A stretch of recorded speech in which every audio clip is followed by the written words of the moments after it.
Paula, first of all, congratulations on yet another rendition of the annual convention for AEA. Thank you very much. I'm glad to have you here. Well, first of all, Gaylord Texan in Dallas. Nice place. It is a great place. It is a great place to hold a convention. We have a large membership base in the Dallas-Fort Worth area and really within a 150-mile radius of DFW. So it's always a great place for us to hold a conference. And the trade show, we get a lot of local members come in for the day or two to see the sites, see the exhibits, and attend the workshops. Obviously, we're through the first quarter of 2009. We've all survived. We're kind of dusting ourselves off. Can you give us a synopsis, if you will, of what has happened so far to this industry and what it's going to take for this industry to regain past glories? You know, I think a lot of it, Jim, is economy-based, but I also think a lot of it is negative publicity from our leaders in Washington and the general media over the last several weeks. Scrutinizing the use of business aircraft by corporations. What they're not coming out and saying that a business aircraft can be used as an effective and economic business tool for many companies. And that trickles down to my segment of the industry, which is the avionics manufacturing and repair and install of the products into the general aviation, business aviation category of aircraft. It trickles down in the effect that pilots are not spending their money right now on purchasing new aircraft. They're delaying the purchase of retrofitting their instrument panels, and they're delaying even putting fuel in their airplanes. And that does affect my membership. Since January, our members are reporting slower times, lessening number of customers coming in for retrofits and scheduling retrofits for this spring and summer, which historically is a very busy time of the year for our members. What do they see right now as the bright spots? If any aspect of the industry is holding up as far as avionics, what is or is not holding up? Well, of course, glass is where it's at. Our members are telling us that pilots are coming in. They're so excited about that technology to have glass in the cockpit. But a lot of them are also, surprisingly, moving out of the cockpit and going back into the cabin. And, they're saying if pilots are coming in with the attitude, if you don't have an iPod docking station, you're no one. And they are wanting, all the latest and greatest, iPod and cell phone capability, email capability. It is their office in the sky. And if the leaders in Washington, as I said, if Congress and the general public really knew the efficient use that corporations have with their corporate aircraft, that they can constantly keep in communication with their offices on the ground, their potential clients, and the clients they're about to go visit and see and do work with. Cirrus Design's Vision SJ50 single-engine personal jet offers exceptional fuel efficiency, flexible seating for up to 7, advanced avionics, and all the Cirrus safety features you expect, including the Cirrus airframe parachute system. With its detailed design, the Cirrus Vision is technologically advanced, yet engineered to be simple to fly, to allow owner pilots more lifestyle pursuits than any other personal aircraft. Learn more about the Vision SJ50 at cirrusdesign.com.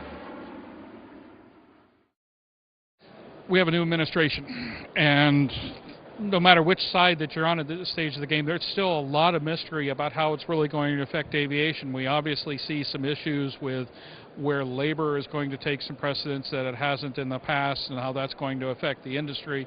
We're very curious about what's going to happen to regulation, and obviously the specter of user fees has come up again.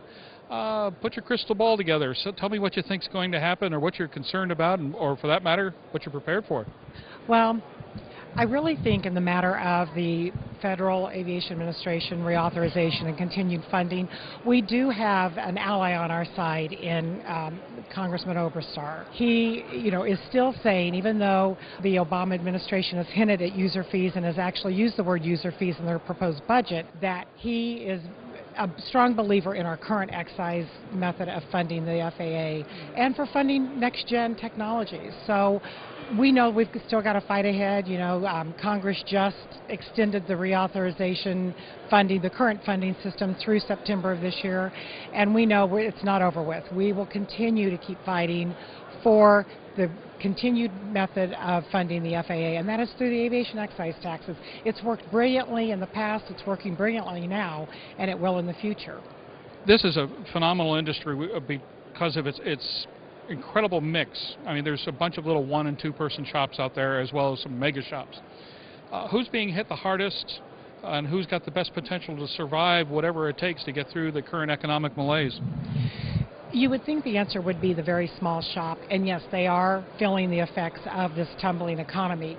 However, because of the business aircraft market and the negative publicity they've received, some of our larger modification centers are really feeling the effects quite rapidly.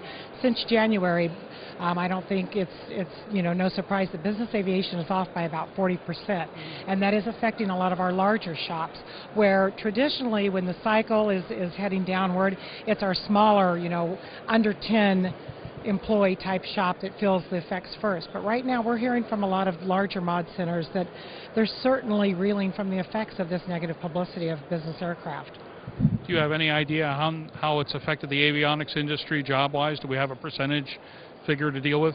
Yeah, I don't have an exact percentage figure. I have heard of some layoffs both on the manufacturing side and on the repair station side, but fortunately on the repair station side they're looking at innovative ways to hold on to those technicians, because a good avionics technician, as you know, is so hard to come by. Right now I hear they're lessening the work week. They may be going to a 4-day work week. Maybe not taking a salary increase this year. Anything to be able to hold on and maintain the staff that they currently have.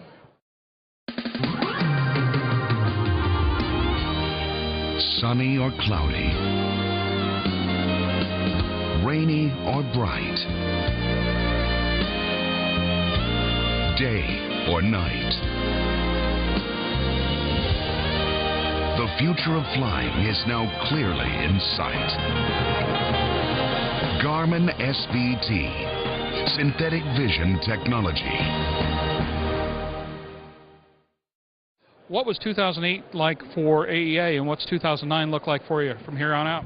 2008 was a great year for AEA. We quadrupled our office space. We designed, built, and moved into a new 12,000 square foot facility. The best part of it is we moved right near a general aviation airport. Before we were just in a regular corporate office park, and when we knew we were going to move and build a new building, I wanted to make sure that we supported GA by being close to a GA airport. Part of the building, we've built a training classroom capable of holding from as little as 25 people up to 100 people, and we've been introducing a lot of different technical and business management type classes at our facility. We've had an increase in membership. Our staff is growing. We're just debuting a new website, look and feel to our current website here at the convention. 2008 was a banner year. 2009, actually, since January 1 to now, April 1st, we have had the largest increase in members in that time span ever. I think when times get tough, companies look for an organization, an association, a group to help them weather the storm. And I think with AEA's programs and services and benefits, the things that we offer the small business, it does help them weather the storm. So even though 2009 is a tough year, AEA is confident that we will end it on a high note. How does the tone of AEA 2009 at this point impress you? As I said yesterday during my State of the Association address, it was probably one of the hardest association addresses that I've ever delivered to the audience, because it is a fine line to know whether to stand up and say everything's going to be great and fine, or whether to choose to say, you know what, business is pretty bad right now.